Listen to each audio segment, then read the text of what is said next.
नमस्ते सभी को। देखिए, इतिहास विषय को पढ़ रहे थे अपन और आज हमारा टॉपिक रहेगा 1857 का विद्रोह। देखिए, जिसे अपन सरल भाषा में कहते हैं 1857 की क्रांति, और बड़ा ही फेमस टॉपिक है ये। 1857 की क्रांति हम पूरे भारत में भी हुई थी और इसकी ज्वाला हमें राजस्थान में भी देखने को मिली थी।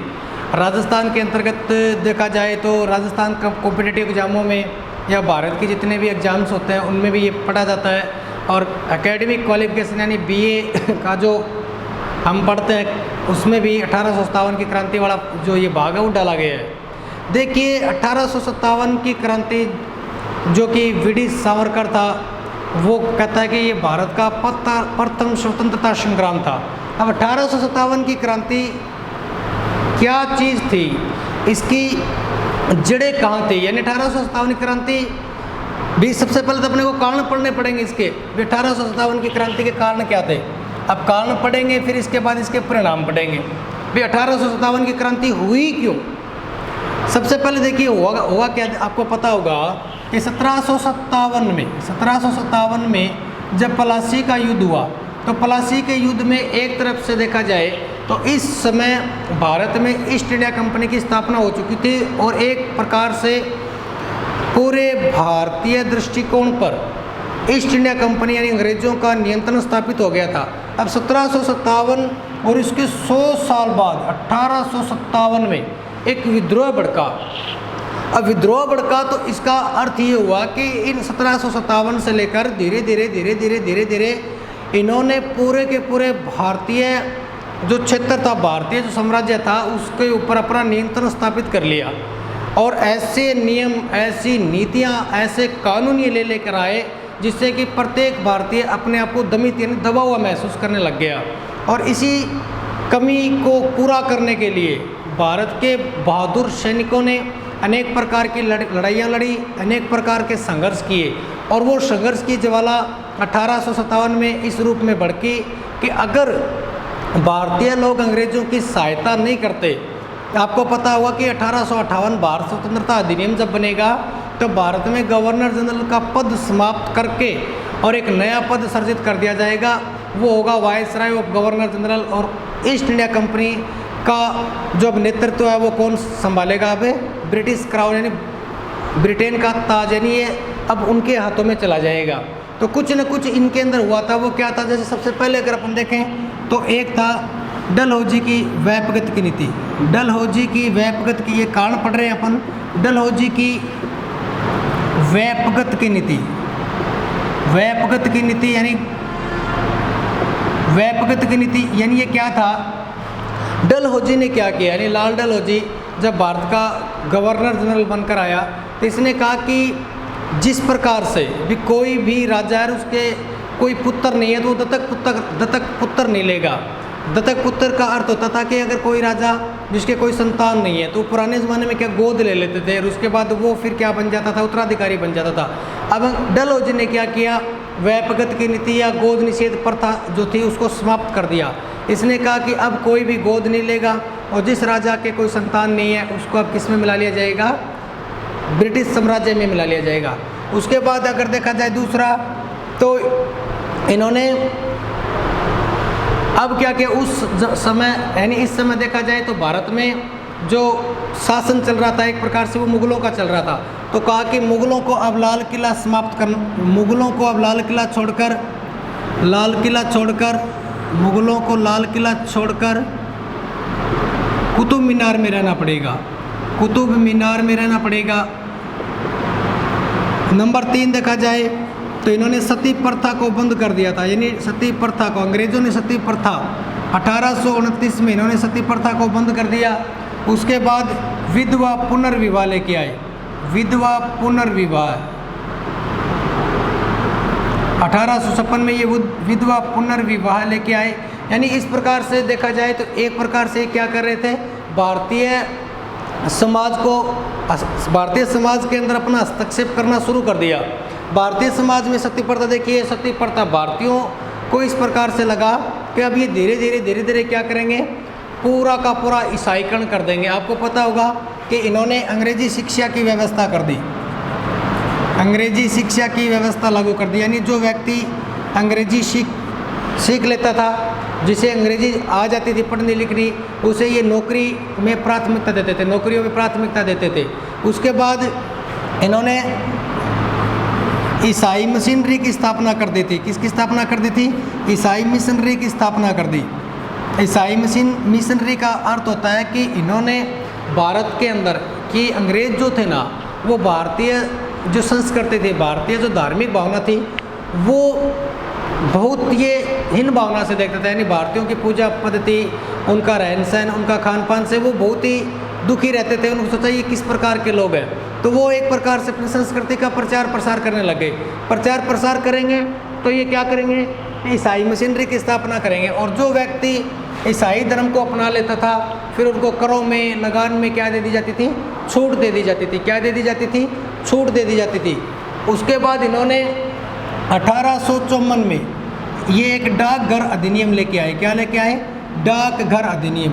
यानी 1854 में डाकघर अधिनियम लेके आए, जिसके अंतर्गत जो सैनिक पुराने ज़माने में आपको पता होगा कि सैनिक घरों पर लेटर वगैरह, पत्र वगैरह भेजते थे, तो उनको शुल्क नहीं देना पड़ता था। यानी वो शुल्क नहीं देते थे।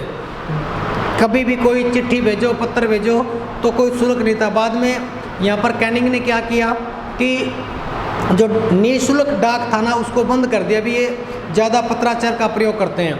तो भारतीय सैनिकों को भी एक प्रकार से ये लगा कि ये हमारी सारी की सारी सुविधाएं वो वर्तमान में क्या करेंगे? दूर कर देंगे। अनेकों प्रकार की जो सुविधाएं भारतीय सैनिकों को मिलती थी, वो क्या होता था? उनको समाप्त कर दिया। उसके बाद कैनिंग ने एक एक्ट पारित किया, general service enlistment act. General service enlistment act. यानी जनरल सर्विस इनलिस्टमेंट एक्ट क्या होता था कि लॉर्ड कैनिंग ने क्या किया? उस समय देखिए इंग्लैंड जो है वो अपनी शक्तियों को बढ़ा रहा था। इंग्लैंड क्या कर रहा था? अपनी शक्तियों को बढ़ा रहा था। आपको पता होगा कि यूरोप में उस ज़माने में सबसे बड़ी शक्ति हुआ करती थी इंग्लैंड। और धीरे धीरे इंग्लैंड वो एक प्रकार से शक्तियाँ कमज़ोर हो रही थी। इंग्लैंड के जो सैनिक थे वो कमज़ोर हो रहे थे। तब इंग्लैंड ने क्या किया?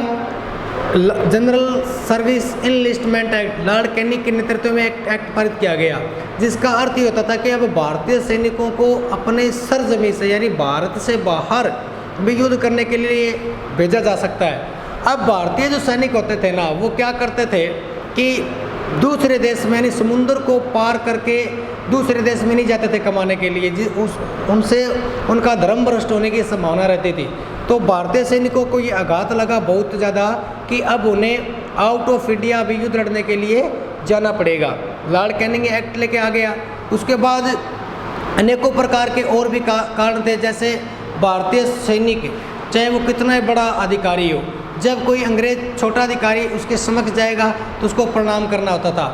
भारतीय सैनिकों को नीचे पदों पर रखा जाता था, जबकि अयोग्यधारी ब्रिटिश सैनिकों को उच्च पदों पर लिया जाता था। इसके पश्चात व्यापगत की नीति, डलहौजी की अनेकों प्रकार की नीतियाँ थी। इसने अनेक प्रकार के ऐसे कानून बनाए जिससे भारतीयों को अंदर ही अंदर उन पर संदेह होने लग गया। उसके बाद क्या हुआ कि इन्होंने अवध का सुल्तान था वाजिद अली शाह, उसके ऊपर कुशासन का आरोप लगा दिया। देखिए कुशासन का अर्थ हुआ कि जो अवध था उस ज़माने में बहुत ही उपजाऊ क्षेत्र था और अंग्रेज़ों को उसकी बहुत ज़्यादा ज़रूरत थी। इसलिए अंग्रेज़ों ने कहा कि ये इस प्रकार से तो मिलेगा नहीं, तो वाजिद अली शाह पर उन्होंने कुशासन का आरोप लगा दिया कि ये शासन सही तरीके से नहीं कर रहा है। जब इस प्रकार का उसके साथ हुआ तो अन्य राजा भी चिंतित हो गए। उन्होंने सोचा कि आज कोई दिक्कत नहीं है वाजिद अली शाह में, फिर भी ये हमारे राजा को छीन लेंगे तो कल कोई हमारे साथ भी इसी प्रकार का कार्य कर सकते हैं। तो लोग धीरे धीरे क्रांति की ज्वाला भड़क रही थी, लोगों के सीने में एक बहुत बड़ा दर्द उमड़ रहा था। आगे आपको पता होगा कि सैनिक कारण और उसके बाद आर्थिक कारण। देखिए एक सिस्टम लेके आए थे वो अंग्रेज़ों ने। क्या किया कि अंग्रेज़ क्या करते थे, भारत से कच्चा माल लेके जाते, भारत से कच्चा माल लेके जाते तो वो कच्चा माल है ना भारतीयों से कम दामों पर खरीदते। ये आर्थिक कारण है। यानी भारतीयों से जब कच्चा माल खरीदते तो कम दामों में, और फिर उस कच्चे माल को उत्पादित यानी इंग्लैंड के बाज़ारों में उसे तैयार करवा कर भारतीय बाज़ारों में लेके आते। कहाँ लेके आते? भारतीय बाज़ारों में लेके आते और फिर उसे उच्च दामों पर बेचते। ठीक है, यानी क्या हुआ कि कच्चा माल तो कम दामों पर खरीद लेते, फिर उससे उत्पादित जो माल होता था उसे भारत में लाकर उच्च दामों पर बेचते। और जो अब भारत के जो छोटे छोटे कुटीर उद्योग हुआ करते थे, जो व्यापारी वर्ग था, वो भी इनसे क्या हो गया? असंतुष्ट हो गया। क्या हो गया? असंतुष्ट। और असंतुष्ट क्यों हुआ? क्योंकि सारे के सारे व्यापार वाणिज्य जो वर्ग था वो क्या हो गया? कमज़ोर हो गया। भारतीय बाजार वो एक तरफ से पिछड़ गए थे। सब चारों तरफ देखा जाए तो क्या होता था कि इंग्लैंड का जो बाज़ार था वो बिका, इंग्लैंड का जो सामान है वही बाज़ारों में बिकता था। बाकी भारतीय बाज़ारों में ये भारतीय कपड़ा उद्योग जितने भी थे उनको बेचने पर पाबंदी लगा दी। इसे इस प्रकार से अनेकों और भी कारण थे, जिसके अंतर्गत देखा जाए तो अब अनेकों कारण इस प्रकार से निकल कर आए। भारतीयों के साथ अनेक प्रकार का भेदभाव करना, भारतीयों के साथ भेदभाव का कारण आपको पता होगा कि भारतीयों को ये बहुत निम्न कैटेगरी का मानते थे, उन्हें हीन भावनाओं से देखते थे। अब इसका तात्कालिक कारण निकल के आएगा। क्या निकल के आएगा? तात्कालिक कारण। तात्कालिक कारण, तात्कालिक कारण में क्या होगा कि 1854 में इंग्लैंड और क्रीमिया के मध्य एक युद्ध हुआ था। उस क्रीमिया के युद्ध में इन्होंने एक कारतूस लेके आए, एक बंदूक लेके आए। उस बंदूक का नाम था एनफील्ड, और उस एनफील्ड जो बंदूक होती थी उसमें कारतूस डलता था। क्या डलता था? एक कारतूस डलता था, और उस कारतूस को मुँह से इस प्रकार से काटना पड़ता था। तब किसी ने ये भावनाएं इस प्रकार से फैला दी कि जो कारतूस है इसके ऊपर गाय व सूअर की चर्बी लगी हुई है। देखिए, क्रांति का तात्कालिक कारण क्या होगा? आपको पता होगा ईल रीज मोते कहते हैं कि अगर अंग्रेज भारतीयों की धार्मिक भावना के साथ नहीं खेलते, भारतीयों के धर्म के मामले में अगर हस्तक्षेप नहीं करते, तो शायद ये लोग कभी अंग्रेजों को बहिष्कार नहीं करते। जितना शासन चल रहा था उससे इनको कोई दिक्कत नहीं थी, लेकिन जब धार्मिक मामलों में इन्होंने हस्तक्षेप करना शुरू किया तो एक तरफ से ये लोग सोचने लगे, क्योंकि भारत में उस समय ब्राह्मणवाद बहुत ज़्यादा था। ब्राह्मण सबसे ज़्यादा सैनिक ब्राह्मणों के हुआ करते थे, उसके बाद अन्य प्रकार के सैनिक हुआ करते थे। और आपको पता है अभी गाय वो हिंदुओं का पवित्र पशु है, और सूअर का तो नाम तक लेना पसंद नहीं करते मुसलमान धर्म के लोग। जब उन्हें इस बात का पता चला कि गाय व सूअर की चर्बी कारतूस में लगी हुई है, तब क्या हुआ कि डमडम, अम्बाला, सियालकोट आदि में इस एनफील्ड राइफल का प्रयोग किया गया। और धीरे धीरे ये अफवाह सब छावनियों में फैल गई कि जो एनफील्ड नाम की जो नई बंदूक आई है उसका जो कारतूस है उसमें गाय व सूअर की चर्बी लगी हुई है। तभी क्या हुआ कि बैरकपुर छावनी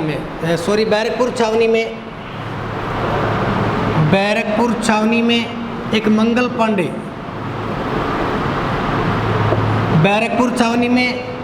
पांडे नाम का व्यक्ति था, जिसने क्या किया? मंगल पांडे नाम के व्यक्ति ने बैरकपुर छावनी में हडसन व एक अंग्रेज अधिकारी था बाफ। देखिए क्या हुआ कि बैरकपुर छावनी में मंगल पांडे नाम का एक व्यक्ति था जो कि जाति से ब्राह्मण था। अब जाति से जब ये ब्राह्मण था, जब इसको बात को पता चला कि गाय व सूअर की चर्बी लगी हुई है, तो ये बैरकपुर छावनी में अंग्रेज अधिकारी हडसन व बाफ से मिलने के लिए जाता है और उनको बोलता है कि क्या ये बात सही है जो हम सुन रहे हैं कि उनके ऊपर गाय व सूअर की चर्बी लगी हुई है। तब उसने कहा कि ये हो सकता है। तब बैरकपुर छावनी के अंदर ही मंगल पांडे ने 29 मार्च को, कितनी तारीख को? 29 मार्च को हडसन व बाफ की क्या कर दी?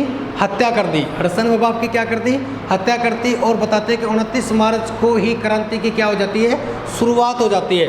और 8 अप्रैल को मंगल पांडे को क्या दे दी जाती है? फांसी दे दी जाती है। क्या दे दी जाती है? फांसी दे दी जाती है। देखिए 1857 की क्रांति के परिणाम जब हम पढ़ेंगे, भी 1857 की क्रांति तो असफल रहेगी ना, तो असफल होने का एक कारण ये भी था कि 1857 की जो क्रांति थी वो समय पूर्व हो गई थी, क्योंकि 1857 की क्रांति तो होनी थी 31 मई को। कितनी तारीख को होनी थी? 31 मई को। तो ये सुनियोजित संघर्ष नहीं था। जब इसके परिणाम पढ़ेंगे ना अपनी 1857 क्रांति की असफलता के क्या कारण थे, तो उसमें एक कारण ये भी माना जाता है, क्योंकि क्रांति शुरू तो 31 मई को होनी थी, लेकिन शुरू कितनी तारीख को हो गई, 29 तारीख को ही हो गई। क्यों? क्योंकि जब मंगल पांडे ने हडसन वबाग की हत्या कर दी, तो बताते हैं कि एक तरफ से क्रांति की क्या हो गई, शुरुआत हो गई। 34वीं नेटिव इन्फेंट्री का क्या था, सिपाही था। उसके बाद क्या होगा, मेरठ छावनी में, कौन सी छावनी में, मेरठ छावनी में। देखिए मेरठ छावनी 10 मई 1857, मेरठ छावनी, मेरठ छावनी 20वीं नेटिव इन्फेंट्री के सैनिकों ने, यानी देखिए क्रांति जो है ना, वो बताते हैं कि एक सोची समझी साजिश थी भारतीय सैनिकों की, क्योंकि इसकी ज्वाला तो बहुत पहले ही लोगों के सीने में थी। बताते हैं कि राणोजी व अजीमुल्ला खान ने, राणोजी व अजीमुल्ला खान ने इस समय इन्होंने क्या किया था कि बताते हैं कि क्रांति की योजना लंदन में बनाई थी। कहाँ पर बनाई थी, लंदन में। यानी क्रांति की योजना के बारे में पूछा जाए तो क्रांति की योजना राणोजी व अजीमुल्ला खान ने लंदन में बनाई थी, जबकि वीडी सावरकर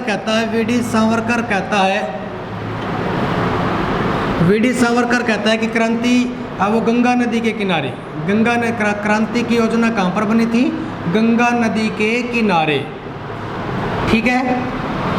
जबकि एक इतिहासकार है सुंदरलाल के अनुसार क्रांति की योजना कानपुर के बिठूर जिले में बनी थी, ठीक है। यानी देखिए क्रांति की योजना राणोजी व अजीमुल्ला खान ने लंदन में बनाई थी, जबकि इतिहासकार वीडी सावरकर कहता है कि क्रांति की योजना गंगा नदी के किनारे बनी थी, जबकि इतिहासकार सुंदरलाल कहता है कि क्रांति है वो कानपुर के बिठूर जिले में। कहाँ पर, कानपुर के बिठूर जिले में। और क्रांति शुरू होनी थी 31 मई को। कब होनी थी, 31 मई को। और क्रांति के प्रतीक थे कमल का फूल व चपाती, ठीक है। बताते हैं कि इस समय ब्रिटेन की जो महारानी थी वो थी विक्टोरिया प्रथम। कौन थी, विक्टोरिया प्रथम। इस समय जो महारानी थी वो थी विक्टोरिया प्रथम, ठीक है। और उस समय ब्रिटेन का पीएम था पार्मस्ट्रन, और भारत के अंदर जो गवर्नर जनरल था वो था कैनिंग, ठीक है।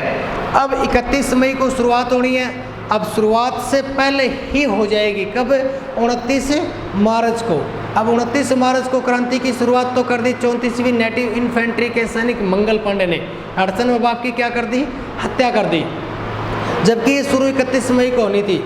जब ये 31 मई को अगर शुरुआत होती ना, तब तो शायद अगर एक हिसाब से देखा जाए तो हो सकता था कि हम सफल हो जाए, लेकिन सफल नहीं हुए। ये क्रांति असफल रही, और असफल होने के मुख्य कारण अगर देखा जाए तो दो मान सकते हैं अपन।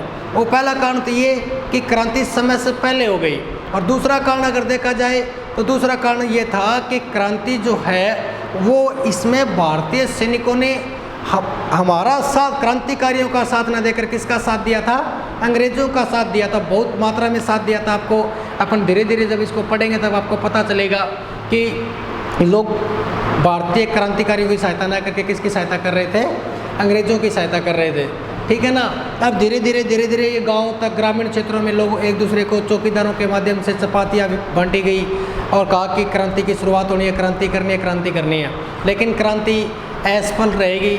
लेकिन हुआ क्या, बताते हैं कि 10 मई 1857 यानी 8 अप्रैल को जब मंगल पांडे को फांसी दे दी जाती है, तो 10 मई 1857 मेरठ छावनी में, कौन सी छावनी में, मेरठ छावनी में, यहाँ पर सैनिकों के द्वारा विद्रोह कर दिया जाता है। सैनिकों के द्वारा जब विद्रोह कर दिया जाता है तब बताते हैं कि ये 11 मई को सारे के सारे सैनिक मेरठ छावनी को लूटकर दिल्ली चले जाते हैं। कहाँ चले जाते हैं, दिल्ली चले जाते हैं। कहाँ चले गए, दिल्ली। और उस समय जो मुगल सम्राट हुआ करता था वो था बहादुर शाह सेकंड। कौन था? बहादुर शाह सेकंड। ठीक है। तब सारे के सारे सैनिक जो थे वो बहादुर शाह दिल्ली लाल किले के अंदर इकट्ठे हो गए और लाल किले में जाकर इकट्ठे होकर बहादुर शाह सेकंड की जय बोलने लगे कि आप हमारे बादशाह हो, आप हमारे क्रांति के नेता हो। उस समय बताते हैं कि बहादुर शाह की जो उम्र थी ना वो 82 वर्ष की थी। तब देखिए भी तीसरा कारण ये भी होगा क्रांति की असफलता का कारण क्या कि लीडरशिप में नेतृत्वकर्ता अच्छा नहीं था। नेतृत्वकर्ता कौन? कि बहादुर शाह सेकंड। अब ये 82 साल का आदमी बताओ बेचारा क्या नेतृत्व करेगा। तो बताते हैं कि एक प्रकार से तो बहादुर शाह ने मना कर दिया कि मैं कौन सी क्रांति का नेतृत्व करूँगा, लेकिन बताते हैं कि फिर इसका एक सहयोगी था बख्त का। कौन है? बख्त का ने कहा कि कोई बात नहीं, आप क्रांति का नेतृत्व करिए, आपका मैं बहादुर शाह की ओर से नेतृत्व करूँगा। लेकिन बात थोड़े दिन बाद में क्या होता है कि बहादुर शाह को पकड़ लिया जाता है और बहादुर शाह को पकड़ कर कहाँ भेज दिया जाता है? रंगून भेज दिया जाता है। कहाँ भेज दिया जाता है? रंगून भेज दिया जाता है। रंगून बर्मा के अंदर है। अब रंगून भेज दिया जाता है और रंगून भेज दिया जाता है तो बताते हैं कि वहीं पर ही रंगून के अंदर यानी पुराने ज़माने के अंदर अंग्रेज़ क्या करते थे, जो कोई नेतृत्व करता अच्छा होता था या कोई बहादुर सैनिक होता था तो उसको काले पानी की सज़ा देते थे। ये बर्मा रंगून भेज देते थे और वहाँ पर उसको वापस नहीं लेके आते थे और वहीं पर इसकी क्या हो जाती है? मृत्यु हो जाती है। जबकि बहादुर शाह सेकंड की इच्छा थी कि मुझे दिल्ली के अंदर जो कुव्वतुल इस्लाम है वहाँ पर दफनाया जाए। कुव्वतुल इस्लाम जो मॉस्किटो जो मस्जिद है वहाँ पर मुझे दफनाया जाए, लेकिन वहाँ पर इसको नहीं दफनाया जाता, उसकी वहीं पर मृत्यु हो जाती है। ये बहादुर शाह जफर जो था एक बहुत अच्छा शायर था, ये शायरियाँ लिखता था और वहाँ पर इसकी मज़ार पे लिखा हुआ था कि इसकी इच्छा तो दिल्ली में होने की थी, मरने की थी, भी मेरे को यहाँ पर दफनाया जाए, लेकिन वहीं पर दफना दिया जाता है। तो एक लाइन लिखी हुई कि ए जफ़र तो कितना बदनसीब है, तुझे 2 गज की ज़मीन भी नहीं मिली तो तेरे कुएं यार में, यानी जहाँ तू चाहता था वहाँ तुझे 2 गज की ज़मीन भी नसीब नहीं हुई। ठीक है। इस प्रकार से देखा जाए तो संपूर्ण भारत के अंदर एक प्रकार से क्रांति भड़क जाती है। भड़कने के बाद अलग अलग क्षेत्रों में, कानपुर में, इलाहाबाद में, बिहार में, मैसूर में अलग अलग प्रकार से क्रांतियाँ फैलेगी। जब क्रांतियाँ फैलेगी तो इसका नेतृत्व अच्छा न होने के कारण ये क्रांति एक तरफ से क्या रहेगी? हमारी असफल रहेगी। ठीक है ना। तो आपको क्रांति होनी तो कब थी? 31 मई को। कब होनी थी? 31 मई को। शुरू कब हो गई? 10 मई को। कब हो गई? 10 मई को। शुरुआत किसने की? 29 मार्च। किसने? 29 मार्च बैरकपुर छावनी मंगल पांडे ने हडसन वबाफ की हत्या कर देगा। हडसन वबाफ की जब ये हत्या करेगा तो क्रांति की एक तरफ से शुरुआत हो जाएगी। शुरुआत होने के बाद 10 मई को ये सारे के सारे सैनिक दिल्ली चले जाएंगे और दिल्ली जाकर जो बहादुर शाह सेकंड था उसको अपना लीडर, अपना नेतृत्व करता, अपना अध्यक्ष बनाएंगे। बख्त का इनका नेतृत्व करेगा। लेकिन बाद में अंग्रेज़ जो थे वो कैंपबेल, कैनिंग आदि के नेतृत्व में ये सारा का सारा जो षड्यंत्र था जो अंग्रेज़ों ने रचा रखा था उसके अंदर अब सभी को फंसा लेंगे और बाद में फिर ये क्या होगा? एक तरह से ये क्रांति है वो सुनियोजित तरीके से नहीं होने के कारण असफल हो जाएगी। इसके बारे में अपन प्रत्येक राज्य की, प्रत्येक रियासत के बारे में नेक्स्ट वीडियो के अंदर पढ़ेंगे। इसी के साथ अगर कोई दिक्कत हो तो आप मुझे कमेंट में बता सकते हैं। धन्यवाद।